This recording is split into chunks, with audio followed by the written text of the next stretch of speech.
श्री गुरु श्री युतपद कमलं श्री गुरुन् वैष्णवांश्च श्री रूपं साग्रजातं सहगण रघुनाथान्वितं तं सजीवं साद्वैतं सावधूतं परिजनसहितं कृष्णचैतन्यदेवं श्री राधा कृष्णपदां सहगण ललिता श्री विशाखान्वितांश्च अज्ञानतिमिरन्धस्य ज्ञानाञ्जनशलाकया चक्षुर्न्मिलितं येन तस्मै श्रीगुरवे नमः। नमो विष्णुपदाय राधिकाय प्रियात्मने श्रीमद्भक्तिवेदान्त नारायण गोस्वामी इति नामने श्री कृष्ण लीला कथने सुदक्षम उदारे माधुर्य गुणेश युक्तम वरं वरेण्यं पुरुषं महान्तं नारायणं तमां शिरसा नमामि। वाञ्छाकल्पतरुभ्यश्च कृपा सिन्धुभ्यैव च पतितानां पावनेभ्यो वैष्णवेभ्यो नमो वदन्याय कृष्णप्रेमप्रदायिते कृष्णाय कृष्णचैतन्याय नाम्ने गौरीकृष्णे नमः। हे कृष्ण करुणा सिंधु दीनबंधु जगत्पते गोपेश गोपिकाकांत राधाकांत नमस्ते। तप्त कांचन गौरांगी राधे वृंदावनेश्वरी वृषभानुसुतदेवी प्रणमामि हरे प्रिये। वृंदाय तुलसीदेवाय प्रियाय केशवस्य च कृष्ण भक्ति प्रतिदेवी सत्यवते नमो नमः। श्री कृष्ण चैतन्य प्रभु नित्यानंद श्री अद्वैत गदाधर शिवासादि गौर भक्त वृंद। बोलो हरे कृष्णा कृष्णा कृष्णा हरे हरे हरे राम राम राम हरे हरे हरे कृष्णा कृष्णा कृष्णा हरे हरे हरे राम राम राम हरे हरे कृष्णा कृष्णा कृष्णा हरे हरे हरे राम राम राम। मैं सर्वप्रथम अपने परम आराध्यतम गुरुदेव नित्य लीला प्रविष्णु विष्णुपाद अष्टोत्तर श्रीमद् भक्ति वेदांत नारायण गोस्वामी महाराज जी के चरणों में अनंत कोटि दंडवत अर्पित करता हूँ। तत्पश्चात समस्त गुरु परंपरा के चरणों में मेरा हृदय से अनंत कोटि दंडवत प्रणाम। उपस्थित वैष्णव वैष्णियों के चरणों में मेरा सर्वत्र दंडवत प्रणाम। आप लोग जैव धर्म का अनुशीलन करने के लिए आए हैं, जो श्रील भक्ति विनोद ठाकुर जी ने लिखा है। तो भक्ति विनोद ठाकुर जी को प्रणाम करते हैं। नमो भक्ति विनोदाय सच्चिदानंद नामने गौर शक्ति स्वरूपाय रूपानुगराय ते। और थोड़ी देर महामंत्र का जाप करेंगे।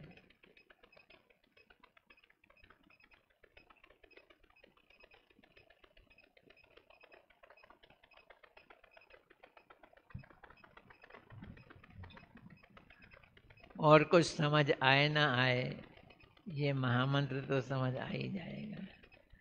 हरे कृष्णा कृष्णा कृष्णा हरे हरे हरे राम राम राम हरे हरे हरे कृष्णा हरे हरे हरे राम राम राम हरे हरे कृष्णा कृष्णा कृष्णा हरे हरे हरे राम राम राम हरे हरे हरे कृष्णा हरे कृष्णा कृष्णा कृष्णा हरे हरे, हरे राम राम राम हरे हरे, हरे कृष्णा कृष्णा कृष्णा हरे हरे, हरे राम राम राम हरे कृष्णा कृष्णा कृष्णा हरे हरे, हरे राम राम राम हरे कृष्णा कृष्णा कृष्णा हरे हरे, हरे राम राम राम हरे हरे, हरे कृष्णा कृष्णा कृष्णा हरे हरे, हरे राम राम राम हरे हरे, हरे कृष्णा कृष्णा कृष्णा हरे हरे, हरे राम राम राम हरे कृष्णा कृष्णा कृष्णा हरे हरे, हरे राम राम राम हरे, हरे कृष्णा कृष्णा कृष्णा हरे हरे, हरे राम राम राम हरे हरे, हरे कृष्णा कृष्णा कृष्णा हरे हरे राम राम राम हरे कृष्णा कृष्णा कृष्णा हरे हरे, हरे राम हरे कृष्णा कृष्णा कृष्णा हरे हरे, हरे राम राम राम हरे हरे, हरे कृष्णा कृष्णा कृष्णा हरे हरे, हरे राम राम राम हरे हरे, हरे कृष्णा कृष्णा कृष्णा हरे हरे, हरे राम राम राम हरे हरे, हरे कृष्णा कृष्णा कृष्णा हरे राम राम राम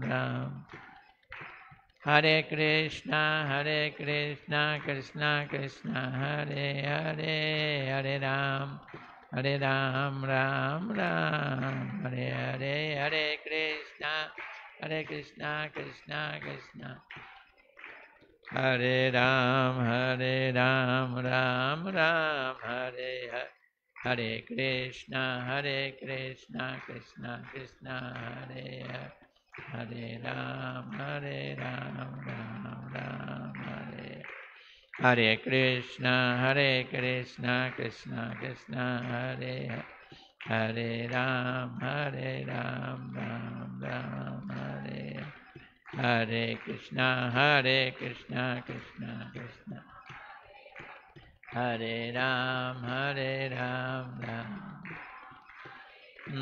हरे कृष्णा कृष्णा कृष्णा हरे हरे, हरे राम राम राम हरे हरे, हरे कृष्णा कृष्णा कृष्णा हरे हरे, हरे राम राम राम हरे, हरे कृष्णा कृष्णा कृष्णा हरे हरे, हरे राम राम राम हरे, हरे कृष्णा कृष्णा कृष्णा हरे हरे, हरे राम राम राम हरे कृष्णा कृष्णा कृष्णा हरे हरे, हरे राम राम राम हरे। एक बड़ा विचित्र डिस्कशन चल पड़ा है जैव धर्म के अंतर्गत। गृहस्थ और सन्यासियों के बीच का। अब आप लोग तैयार हो जाओ, कौन कौन सन्यासी बनना चाहता है, कौन कौन गृहस्थ रहना चाहता है। पूछा गया गृहस्थ के बारे में बतलाइए तो अनंत दास बाबा जी बोलते हैं, घर बनाने को गृहस्थ नहीं कहते।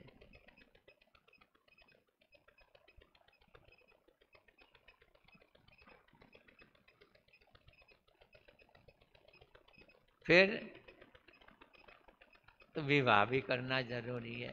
विधिवत विवाह करके घर में रहने को गृहस्थ कहते हैं।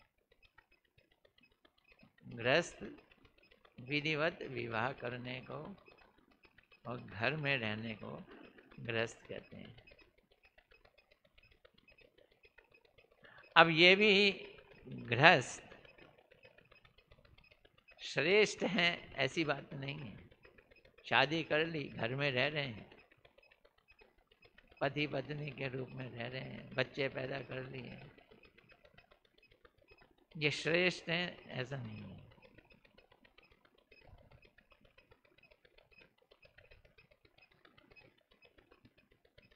जो गृहस्थ भक्ति का आचरण करते हैं उन्हें भक्त गृहस्थ कहते हैं। वो क्या कहलाएंगे? भक्त गृहस्थ कहलाएंगे।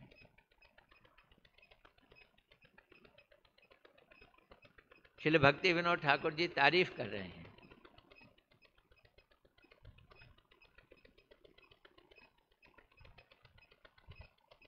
मायाबद्ध जीव और गृहस्थ भक्तों में क्या अंतर है?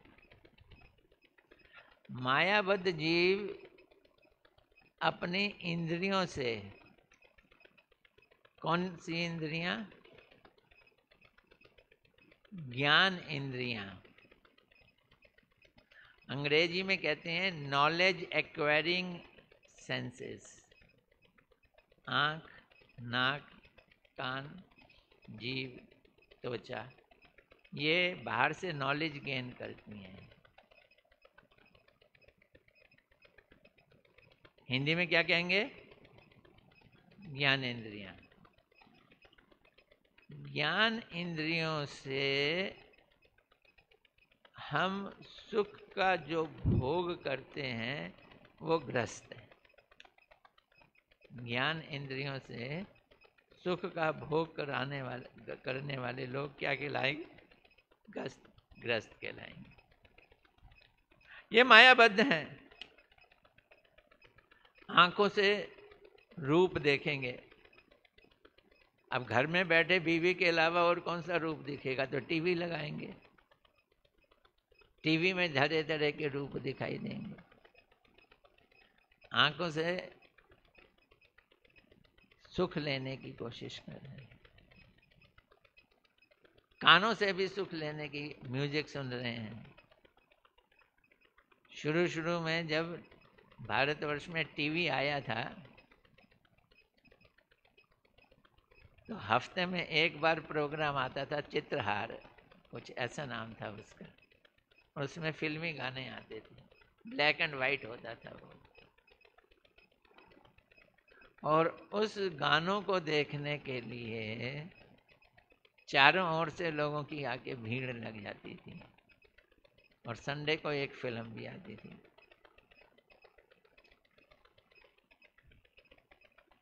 हम अपने घर में बैठ के ही अपने इंद्रियों से सुख लेने की कोशिश कर रहे हैं। कौन से इंद्रियों से? आँख से, कान से,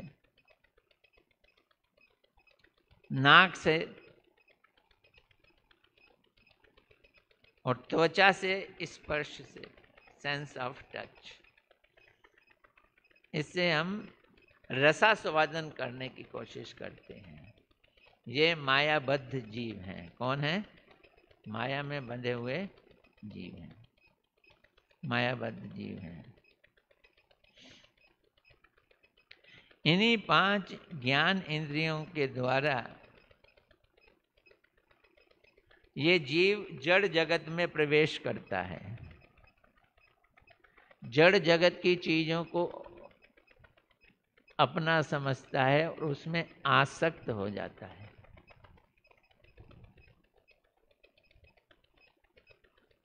थोड़ा सा रिलैक्सेशन करना है, टीवी चला लो,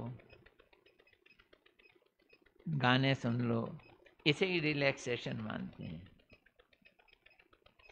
हम प्रवेश कर रहे हैं संसार में। आजकल तो बच्चों का ही हिसाब अलग हो गया। मैंने खाना खिलाना है तो वो चलाना पड़ता है, आईपैड है, उसमें वो कार्टून देखते हैं, फिर खाना खाते हैं।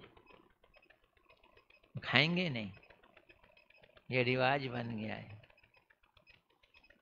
खाली मैं तो सोचा था विदेशों में है ये रिवाज, जब इंडिया में आया तो इंडिया में भी ये रिवाज देखा मैंने।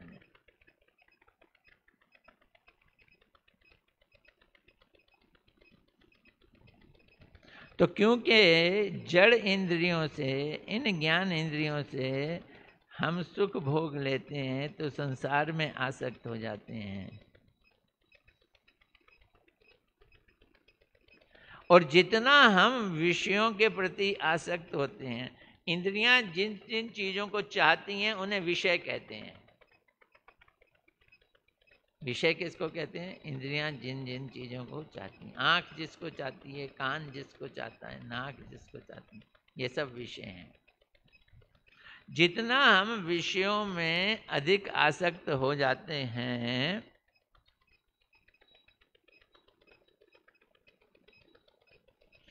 उतना ही प्राणनाथ श्री कृष्ण से दूर हो जाते हैं। ये नियम है, भगवान से दूर हो जाएंगे।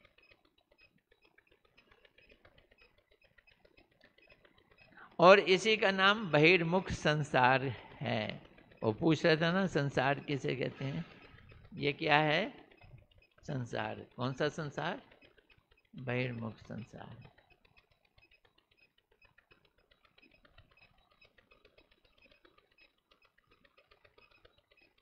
अब जो गृहस्थ भक्त हैं वो अपनी इन इंद्रियों से सुख भोग की कभी लालसा नहीं करते, इच्छा नहीं करते और उसके लिए कोशिश भी नहीं करते।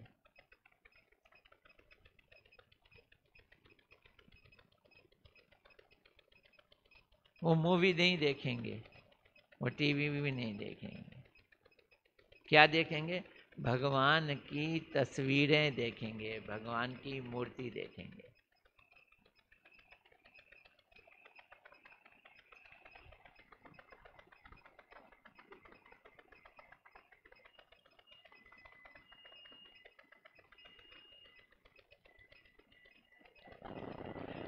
गृहस्थ भक्त विषयी लोगों की तरह विषयों में केवल सुख की खोज नहीं करते।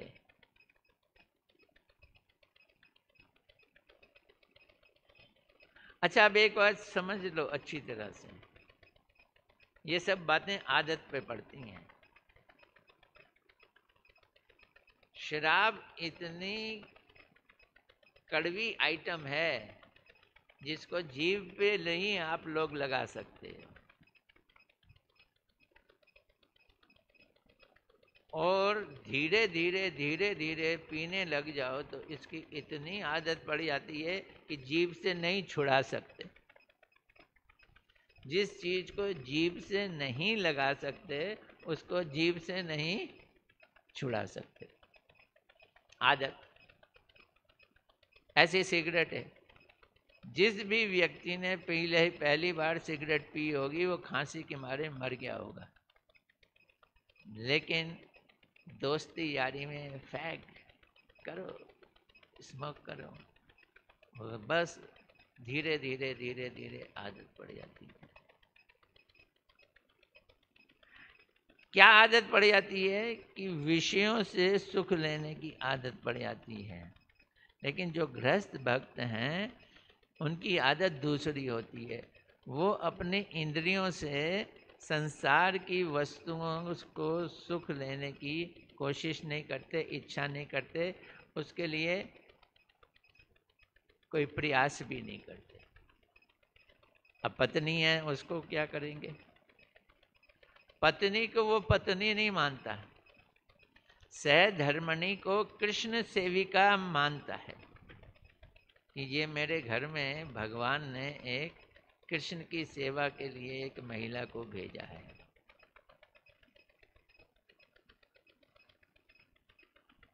जैसे कड़वी बात बोलता हूँ, कड़वी बात है ये थोड़ी सी। घर के अंदर एक काम वाली काम करती है, चौका बासन रोटी वगैरह बनाती है, तो घर का आदमी उसे स्त्री के रूप में देखता तो है, लेकिन पत्नी के रूप में नहीं उसको ग्रहण करता। वो जानता है कि ये घर के काम के लिए आई है, बस उतना ही वो संबंध रखता है। तो अगर घर की काम वाली से वो इतना संबंध रखता है, तो घर की पत्नी को वो काम वाली समझ ले, पर किसकी? कृष्ण की काम वाली समझ ले, तो कितना संबंध रखेगा? जैसे घर की काम वाली से संबंध रखता है, वैसे ही कृष्ण की काम वाली से संबंध रखेगा, कृष्ण की सेवा में लगाए रखेगा, खुद भी लगेगा, उसको भी लगाएगा। उसके घर में संत महात्मा आते रहेंगे, जिसके लिए वो प्रसाद बनाती रहेगी। वो पत्नी नहीं है, सहधर्मिणी है, कृष्ण की सेविका होती है। और जो घर के बच्चे हैं, कन्याएं और बालक, वो कृष्ण के परिचारक होते हैं। सच्ची बात बताऊं, मैं नाम भूल जाता हूँ, आजकल नाम याद नहीं रहते। आप लोग यहाँ सारे बैठे हुए हो, इसमें 80% लोगों के नाम नहीं मालूम होंगे, खासकर लड़कियां के तो मैं बिल्कुल ही भूल जाता हूँ। ये सब मुझे परिचारिकाएं दिखाती हैं, सेविकाएं दिखाई देती हैं, भागे भागे जाती हैं, काम करती रहती हैं, काम करती रहती हैं। जिसका नाम बार बार बोलो वही तो नाम याद रहेगा, दूसरा नाम याद नहीं कैसे रहेगा। तो अपने बच्चों को भी क्या मानो? परिचारक, भगवान के सेवक। इतना मानने मात्र से एक अद्भुत आनंद मिलेगा, अद्भुत आनंद।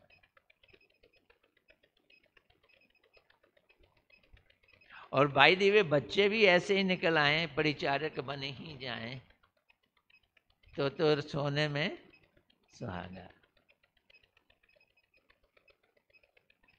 उनकी आंखें श्री कृष्ण की मूर्ति को देखने में या श्री कृष्ण की वस्तुएं देखने में, जैसे उनके कपड़े हैं, ड्रेसेस हैं, उनके श्रृंगार हैं, उनके अलंकार हैं,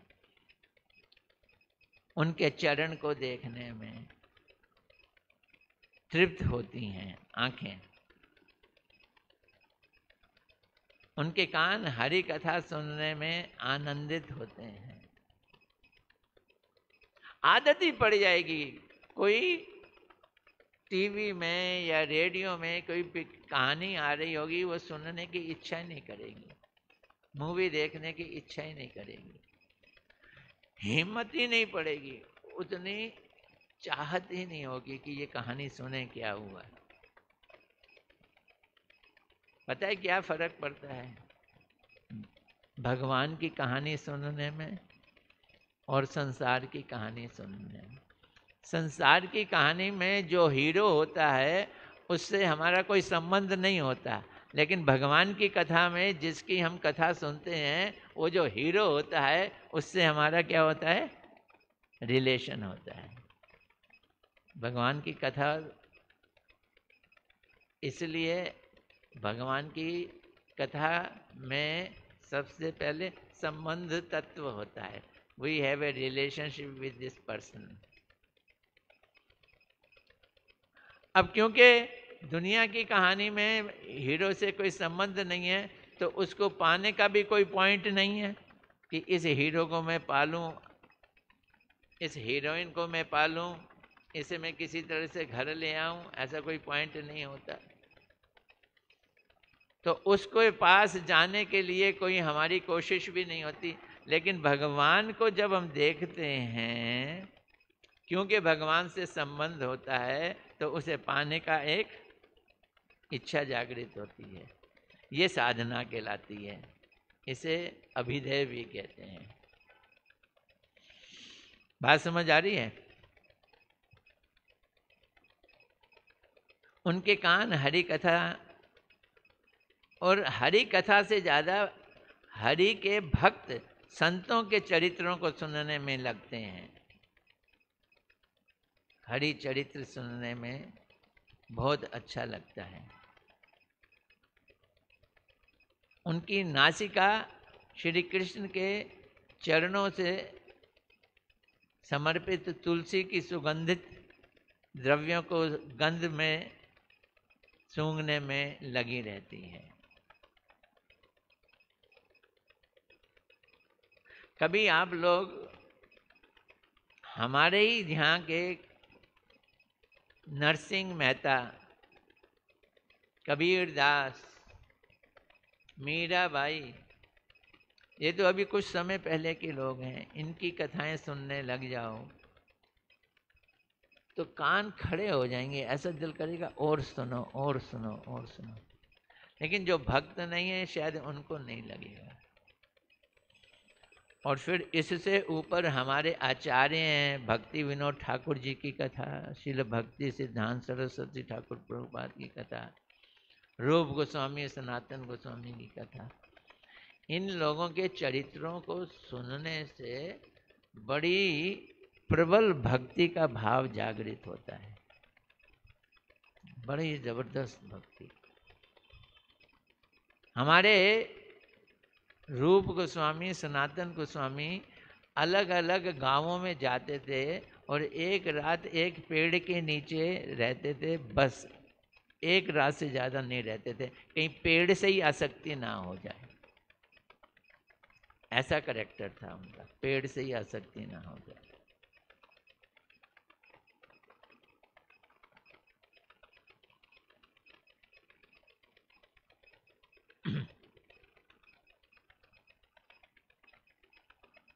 अब नाक से हम तुलसी की सुगंध लेंगे, फूलों की सुगंध लेंगे, अगरबत्ती जलाएंगे ना ठाकुर जी को, धूप जलाएंगे, उसकी सुगंध लेंगे। जीभ से क्या करेंगे? हा हा हा, जीभ बड़ी लकी है। क्या लकी है? भगवान की जो सबसे शक्तिशाली चीज है नाम, उस नाम को ना आंख ले सकती है, ना कान ले सकता है, ना हाथ ले सकता है, उसको सिर्फ एक ही चीज ले सकती है। वो कौन है? जीव। जीव लकी है कि नहीं? समझना इस चीज को। मंदिर में गए, ठाकुर जी के सामने खड़े हो गए, आंखों से देखा, भगवान तुम्हारे पास पूरा नहीं आएंगे,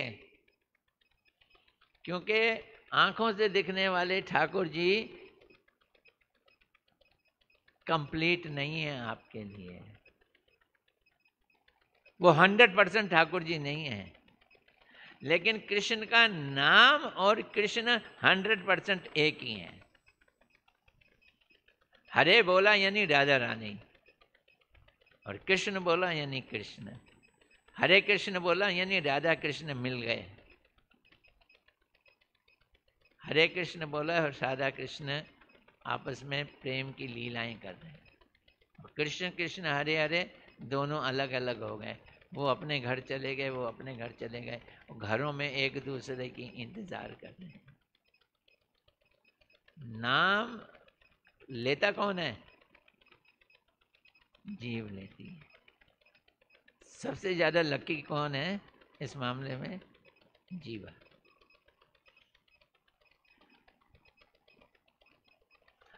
कृष्ण नाम सुधा रस लेती है और कृष्ण का प्रसाद पाती है, उसका आस्वादन करती है।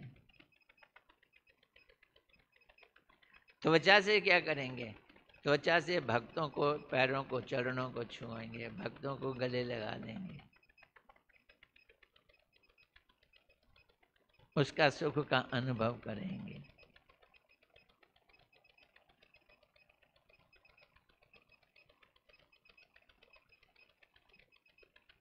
उनकी आशा भक्तों की, उनकी क्रिया, उनकी कामना, उनकी अतिथि सेवा, उनकी देवता की सेवा, सब कुछ कृष्ण के अधीन होती है। अतिथि सेवा भी वो वैष्णवों की सेवा करेंगे, जो वैष्णव लोग हों उसी की सेवा करेंगे, दूसरों की नहीं। कई लोगों को आदत होती है, जैसे घर में भिखारी आया, गरीब है, भक्त नहीं है, भिखारी है, आ जाओ बैठो खाना खिलाओ, क्या है, हम अतिथि सेवा कर रहे हैं। सेवा है, ये गरीब की सेवा है, लेकिन इससे रिटर्न नहीं है खास। लेकिन अगर कोई वैष्णव आ जाए, मुझे ध्यान है मैं मथुरा में रहता था तो भीख मांगने वाले बहुत आया करते थे। तो हमारे माता पिता तो कभी किसी को भीख देते थे नहीं, उनको आदत ही नहीं थी। हमने मेरे में भी यही आदत डल गई। लेकिन महीने में 1 या 2 बार एक आदमी आता था, पीले कपड़े पहन के आता था, खूब बढ़िया तिलक लगा के आता था। और जब वो आता था ना तो वो गाना गाया करता था, जय गोवर्धन महाराज महाराज, तेरे माथे तिलक विराज रहे हो, श्री गोवर्धन। मेरा दिल करता था इसको कुछ देना चाहिए, इसको कुछ देना चाहिए। वो मांगता नहीं था, खाली भजन गाया करता था। अब जो खाली भजन ही गा रहा है वो भक्त होगा ना।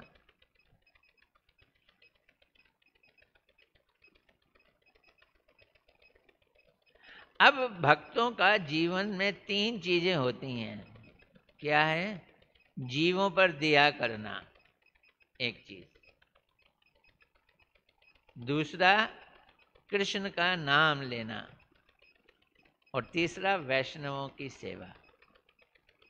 3 चीजें भक्तों की जीवन में है। क्या क्या? जीवों पे दया करना, तो ये प्रचार करना, जीवों पे दया करना है, भक्त बनाना। घर में झगड़ा हो, लड़ाई हो, लोग तैयार ना हो, फिर भी आप प्याज लहसुन के बिना खाना बनाओ, भगवान को भोग लगाओ, खिलाओ। बच्चे कहें स्वाद नहीं आ रहा बिना प्याज के, कैसे बना दिया है? कोई बात नहीं, सुन लो, इस कान से सुनो, उससे निकाल दो। लेकिन आपने कोशिश तो की। ये कोशिश क्या है? ये भक्त बनाने की कोशिश है।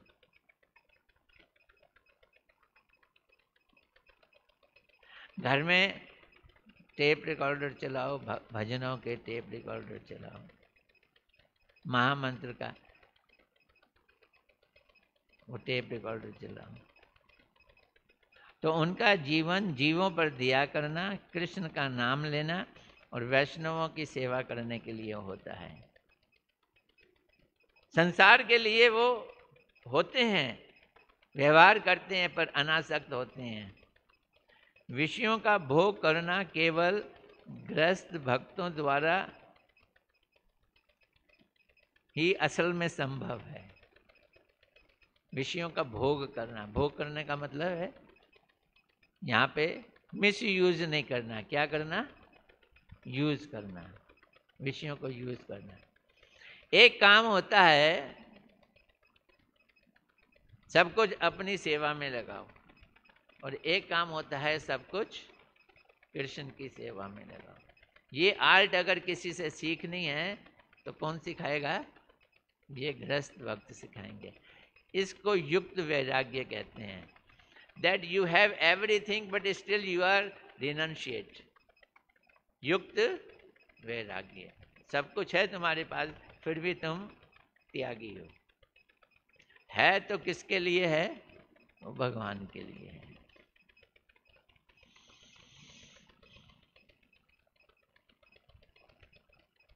कलयुग में गृहस्थ वैष्णव होना ही उचित है। अब ये भक्ति वेदांत, भक्ति विनोद ठाकुर जी गृहस्थों को सपोर्ट कर रहे हैं, गृहस्थों को फूक दे रहे हैं, फूक, कि कलयुग में गृहस्थ वैष्णव होना ही उचित है, क्योंकि गृहस्थ में रह के पतन होने के चांसेस नहीं है। इसको मैं अपने उदाहरण में सुनाता हूँ, रामचंद्री उदाहरण, कि आदमी को बिस्तर पे नहीं सोना चाहिए, ज़मीन पे बिस्तर बिछा के सोना चाहिए। क्यों? फिर वो गिरेगा ही नहीं।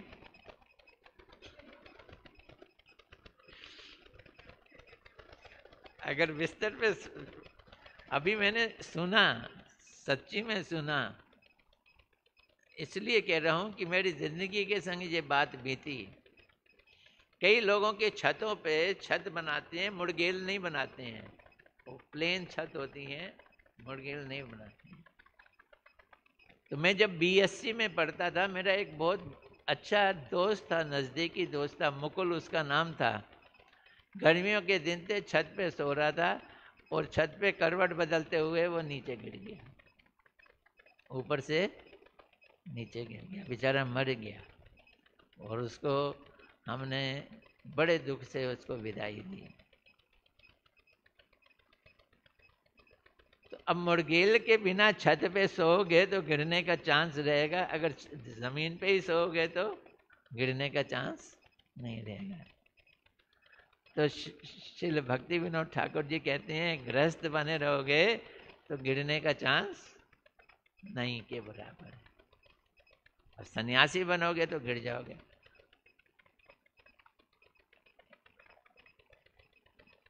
इस्कॉन के श्रील भक्ति वेदांत स्वामी प्रभुपाद जी ने बड़ी तेजी से प्रचार किया, बहुत तेजी से। ब्रह्मचारी बनाए और ब्रह्मचारियों ने सन्यास ले लिया। इतने सारे सन्यासी बना दिए, उन सन्यासियों को सारे जारे विश्व में प्रचार करने के लिए भेज दिया। और सब लोग प्रभुपाद जी के अनन्य भक्त और अच्छे सन्यासी डंडा लेके, त्रिदंड लेके घूमते थे। लेकिन जब प्रभुपाद जी चले गए, शरीर छोड़ के चले गए, 10-12 साल के अंदर अंदर 80% सन्यासियों का फॉल डाउन हो गया। 80% किसी न किसी स्त्री के संग, विदेशी लोगों के संग 2 प्रॉब्लम आती हैं, स्त्री संग और ड्रग्स। ड्रग्स छोड़ दी थी। 10-15 साल तक प्रभुपाद जी जब तक रहे तब तक ड्रग्स छोड़े रखी, लेकिन प्रभुपाद जी के जाते ही जैसे इलास्टिक को स्ट्रेच करो और फिर छोड़ो तो फड़क करके नीचे गिर आती है, वैसे फॉल डाउन हुए। सबके नहीं, कुछ अभी भी बड़े अच्छे एकनिष्ठ भक्त हैं। तो हमारे गुरु महाराज जी ने इस पे एक बहुत लंबा लेख लिखा है, क्या सन्यास लेना चाहिए या नहीं, सन्यासी बड़ा या गृहस्थ। अब हमारे गुरु जी तो सन्यासी थे, वो ये कैसे कहेंगे कि नहीं गृहस्थ बड़ा है सन्यासी से। तो ये बात कि कलयुग में पतन की आशंका नहीं रहती है, गुरु जी कह रहे हैं इसका जवाब देते हुए। इसका तात्पर्य ये है कि विष्णु की सेवा करो, विष्णु का भजन करो, ये तुम्हारा कर्तव्य है। ऐसे मत करो कि तुम्हारा पतन हो जाए।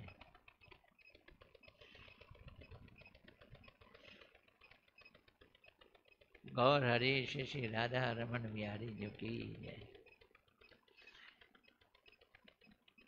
इसको मैं थोड़ा सा संक्षेप करके ये बतला रहा हूँ। ये मत सोचो कि गृहस्थ होना जरूरी है, गृहस्थ होना ही पड़ेगा। कलयुग में। गृहस्थ आश्रम के अतिरिक्त दूसरा आश्रम ग्रहणीय हो ही नहीं सकता। श्रील भक्ति विनोद ठाकुर जी ये नहीं कहना चाहते हैं। अरे भाई समझ लो एक बात को अच्छी तरह से, सारे दुनिया के आदमी जो भक्ति में आगे बढ़ना चाहते हैं वो भी 3 तरह की नेचर के हैं, सात्विक, राजसिक और तामसिक। सात्विक, राजसिक और तामसिक। जो सात्विक स्वभाव का व्यक्ति है वो जब भक्ति में आगे बढ़ता है तो वो निवृत्ति मार्ग को ग्रहण करता है, और जो राजसी और तामसिक है वो प्रवृत्ति मार्ग को ग्रहण करता है। अब इसके क्या मतलब हुआ है? इसके मतलब है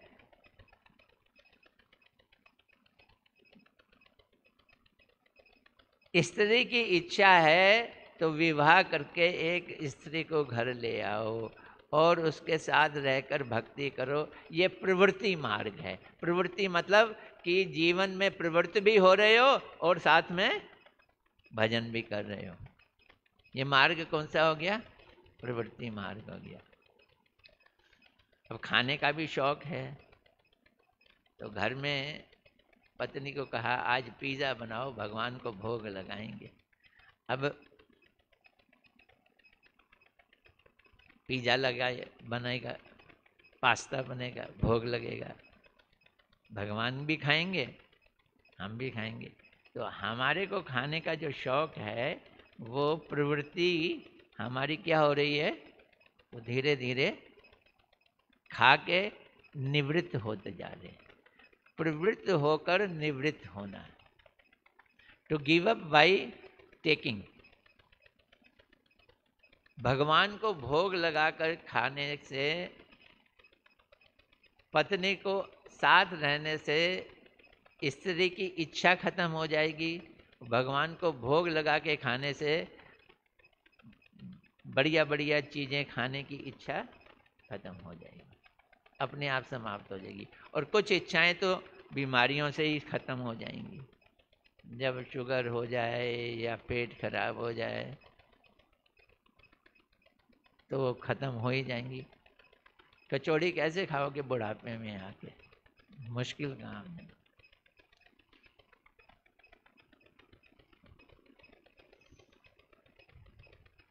जो निवृत्ति पथिक के पतित हैं,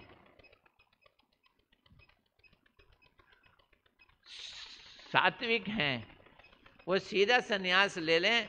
उन्हें विवाह करके पतित होकर फिर संन्यास लेने की जरूरत नहीं है, ये गुरुदेव कह रहे। क्या मतलब? जो सात्विक प्रवृत्ति के लोग हैं उनको विवाह करना का मतलब है वो गिर गए। उनकी नेचर थी टू लिव विदाउट फीमेल, स्त्री के बिना रहने की उनकी नेचर थी। उन्होंने जबरदस्ती किया। जैसे बुद्ध का विवाह हुआ था ना, कौन थी उनकी पत्नी? नाम याद है किसी को? हैं? यशोधरा। वही जो मोदी जी की पत्नी का नाम है, यशोधरा। वो उनके साथ नहीं रहे, आसक्ति नहीं थी उनकी, तनिक भी नहीं।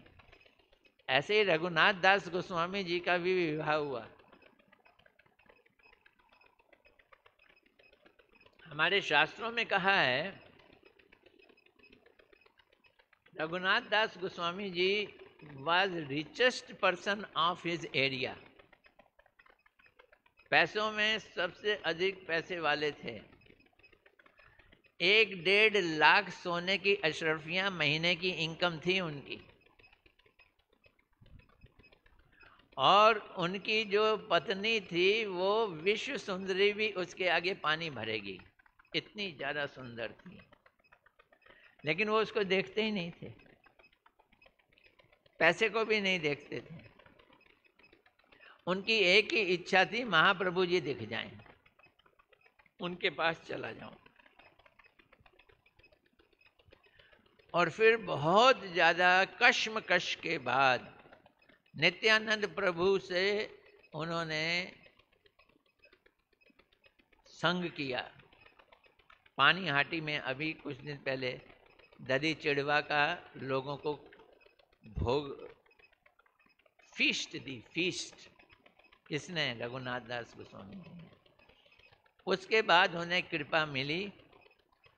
वो महाप्रभु जी के पास इसलिए नहीं जा सकते थे कि उनके पास 5 बॉडीगार्ड रहते थे उनको पकड़ के रखने वाले, कहीं भाग ना जाए। लेकिन कुछ जादू जैसा ऐसा असर हुआ कि जब नित्यानंद प्रभु जी के साथ उन्होंने फीस्ट दे दी, किसकी? ददी चिवड़ा, ये फीस्ट दे दी, तो सुबह सुबह एक पंडित जी आए, बोले हमारे मंदिर में पुजारी काम नहीं कर रहा, पुजारी को जरा कहो कि वो मंदिर में आ जाए। बोलते हैं अच्छा मैं कह देता हूँ, आप घर चलो मैं कह देता हूँ। पंडित जी को घर भेज दिया, खुद पुजारी के घर चले गए, कोई गार्ड नहीं उस समय सामने, और उसको कह के भाग लिए।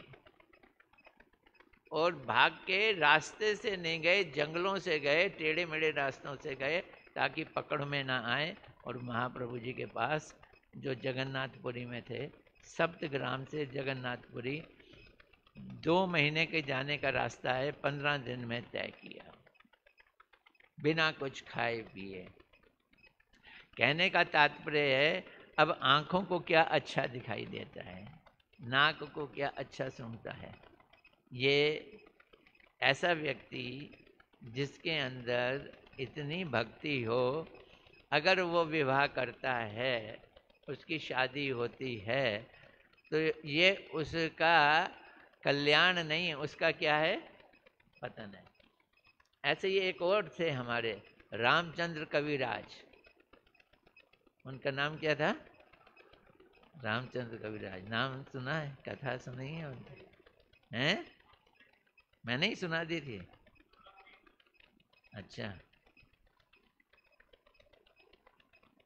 तो श्री निवासाचार्य जी अपने शिष्यों के संग सड़क के किनारे बैठकर सत्संग कर रहे थे, और रामचंद्र कविराज शादी करके अपनी पत्नी को पालकी में बैठाल के लेके आ रहा था।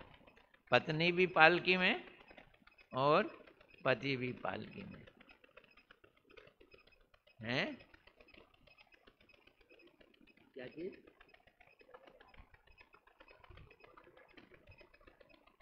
पत्नी पालकी में नहीं थी?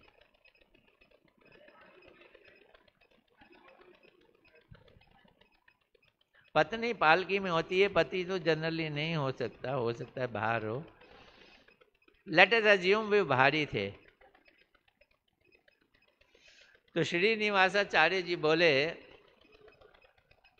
अपने भक्तों को, कितना पागल है, कितना सुंदर इसका शरीर, जवान शरीर है, और सर्पणी को साथ लेके जा रहा है उसके साथ लिपटने के लिए, और ये नहीं मालूम कि वो जीवन खा जाएगी।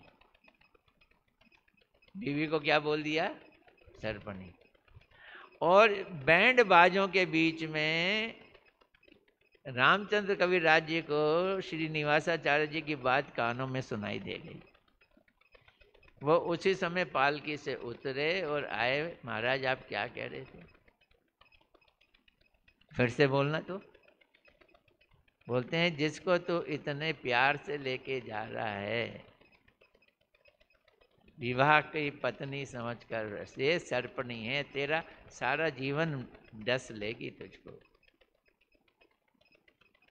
पालकी को कहा कि घर ले जाओ, मैं तो यहीं रहूंगा।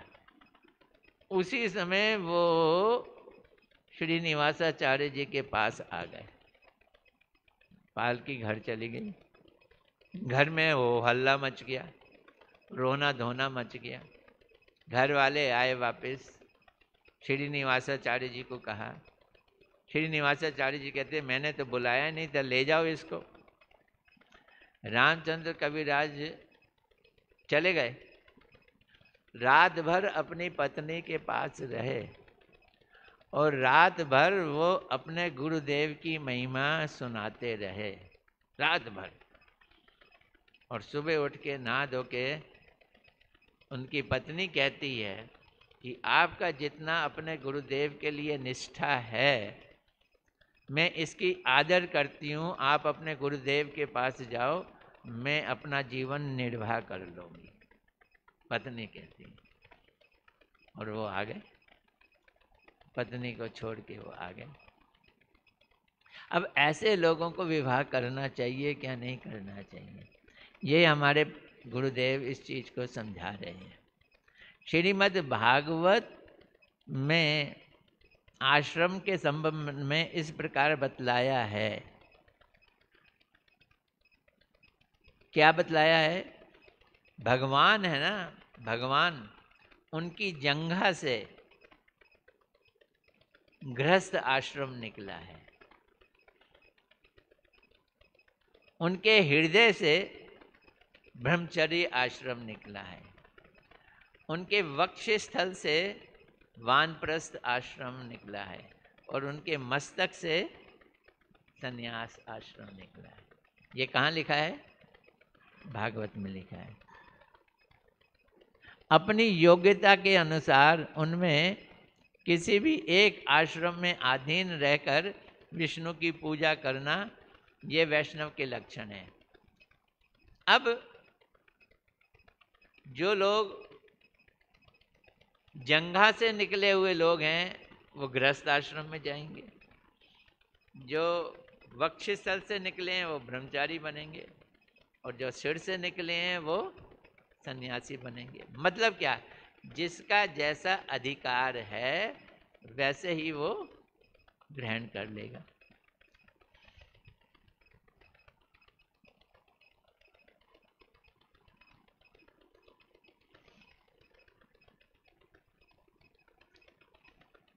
मैं इसको थोड़ा सा आगे बढ़ाता हुआ ले जा रहा हूँ। तात्पर्य ये है कि ये आश्रम अपने जन्म स्थान के अनुसार उत्तम, मध्यम और संन्यास सर्वोत्तम आश्रम है तथा गृहस्थ आश्रम सबसे अधम आश्रम है।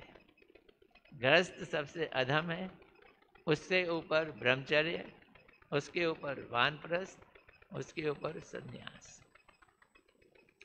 और गृहस्थियों से पूछो तो, और उन साधुओं से पूछो जो गृहस्थी की तारीफ करते हैं, वो बोलते हैं इन तीनों आश्रमों को चलाने वाले गृहस्थी हैं। किसको? ब्रह्मचर्य को भी। अगर गृहस्थी ना दें तो ब्रह्मचर्य कैसे चलेगा, वानप्रस्थ कैसे चलेगा, संन्यास चले? इस सब को पालने वाला कौन है?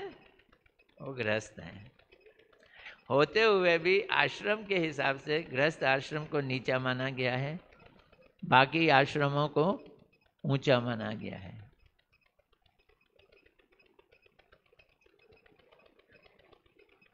हैं?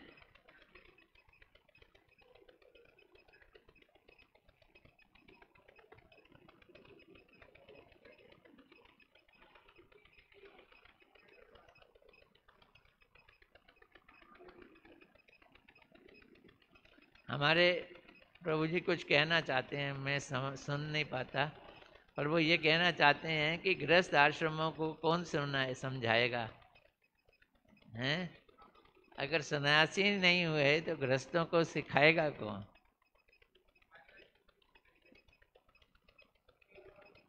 अगर ब्राह्मण नहीं हुए, सन्यासी नहीं हुए तो गृहस्थों को गृहस्थ भक्ति कौन? जो ब्राह्मण को मस्तिष्क कहा गया है, तो मस्तिष्क ही नहीं है तो फिर शरीर की क्या वैल्यू है? मतलब ये बात है।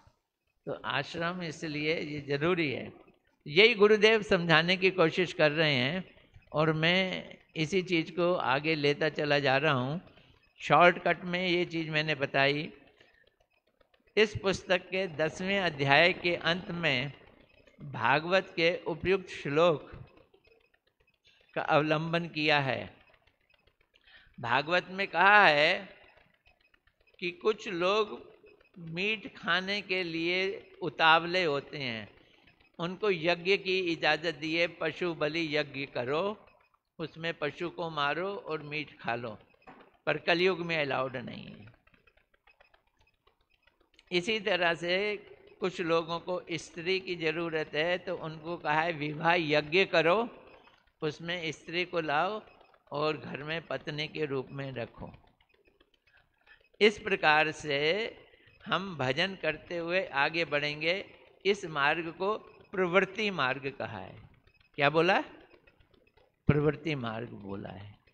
लेकिन बिना विवाह के आगे बढ़ जाना ये निवृत्ति मार्ग है, जिसके अंदर प्रवृत्ति नहीं है। जैसे सुखदेव गोस्वामी जी पैदा हुए, वो नंगे ही चल पड़े, उन्होंने अपने पिता को भी नहीं देखा। ये कौन सा मार्ग है? ये निवृत्ति मार्ग है। तो इसलिए मैं गुरुदेव के इस पॉइंट को संक्षेप में आप लोगों को समझा दिया हूँ। कल से हम आगे का लेंगे। क्या कि सन्यास, अच्छा एक चीज़ और समझना, ब्रह्म वैवर्त पुराण में एक जगह लिखा है कि कलयुग में सन्यास नहीं लेना चाहिए, कलयुग में पशुवध यज्ञ भी नहीं करना चाहिए। तो गुरुदेव बतला रहे हैं अगर वास्तव में सन्यास नहीं लेना चाहिए तो दो तरह के सन्यासी हैं। एक हैं एक दंड सन्यासी, वो शंकराचार्य के सन्यासी हैं जो भगवान को निराकार मानते हैं, निराकार ब्रह्म मानते हैं। और दूसरे जो हैं भगवान के रूप को मानते हैं, वो सन्यास लेते हैं। उनके में 3 दंड होते हैं, वो त्रिदंडी सन्यासी कहलाते हैं। जो वैष्णव लोग हैं उनके सन्यास को क्या कहते हैं? त्रिदंड सन्यास। तो त्रिदंड सन्यास अलाउड है, एक दंड वाला सन्यास अलाउड नहीं है। उसको वो प्रूफ दिखाते हैं कि आज से 1,500-2 हजार साल पहले रामानुजाचार्य जी ने सन्यास लिया, आज से पहले मध्वाचार्य जी ने त्रिदंड सन्यास लिया, आज से पहले विष्णु स्वामी जी ने त्रिदंड सन्यास लिया। अगर अलाउड नहीं होता तो ये लोग सन्यास नहीं लेते। तो लिया इसका मतलब है त्रिदंड सन्यास क्या है? अलाउड है। लेकिन एक दंड वाला सन्यास जो शंकराचार्य वाला सन्यास है, जिसमें भगवान को क्या माना गया है? निराकार ब्रह्म, अहम ब्रह्मास्मि, वो अलाउड नहीं है। इसलिए सन्यासी होना अच्छी बात है। अगर जीवन में भक्ति करते समय मन निवृत्त हो गया है, संसार में नहीं लगता, तो सन्यास लेकर भगवान की भक्ति करें तो बड़ी तेजी से आगे बढ़ेंगे। गौर प्रेमानंदे हरि हरि बोल। हरे कृष्णा कृष्णा कृष्णा हरे हरे, हरे राम राम राम हरे हरे। किसी का कोई प्रश्न है इसमें? नहीं, इस बच्चे का तो कोई प्रश्न नहीं है।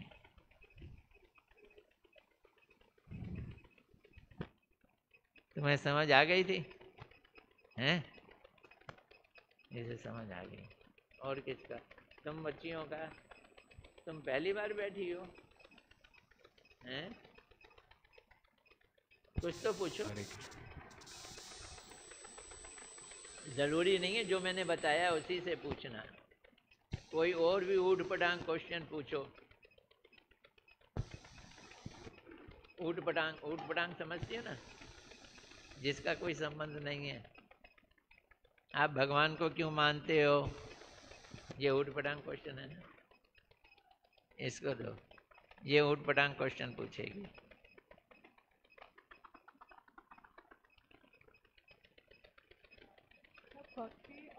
जोर से बोलो। ठीक है। भक्ति और जो बाकी जो अपनी ड्यूटी होती है उसको एक्चुअली बैलेंस करने का मैं ट्राई कर रही हूँ। बट काफ़ी कई बार ऐसा होता है कि सारे आके कहते हैं कि तुम इस चीज़ में ही मतलब थोड़ा भी अगर टाइम डिवोट करूँ कि जैसे 15 मिनट्स मेरे को निकालना है कि चलो माला जप ली, अपना कंपल्सन है कि करना है, चाहे कितना ही लेट हो रहा है करके जाना है, कि ट्राई करती हूँ मैं। पर उसमें ही सारे कहते हैं कि तुम तो भक्ति में ही लगी रहती हो, तुम्हारा पढ़ाई में ध्यान नहीं लगता। जबकि मैं जस्ट मॉर्निंग के अंदर मेरा नियम है कि हाँ करना है, चाहे 15 मिनट की करके जाना है। पर उसमें भी सुनने को मिलता है कि तुम पढ़ाई नहीं करती, जबकि पूरे दिन पढ़ाई कर रही होती है। वो थोड़ा सा है। तो फिर बाद में फील होता है कि मैं ही पीछे रह गई, सब काफ़ी मॉडर्न है और मैं एकदम, होता नहीं कि सोशली बैकवर्ड कंसीडर करने लगता है कि तू तो बस ऐसे सी है, ऐसे कहने लगता है।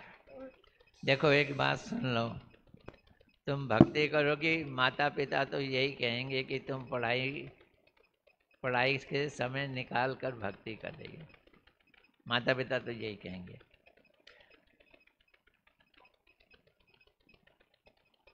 अब 15 मिनट में कितना समय निकाला, इतना तो तुम किसी के संग फोन पे गप्पे मारने में भी निकाल सकती हो, हैं?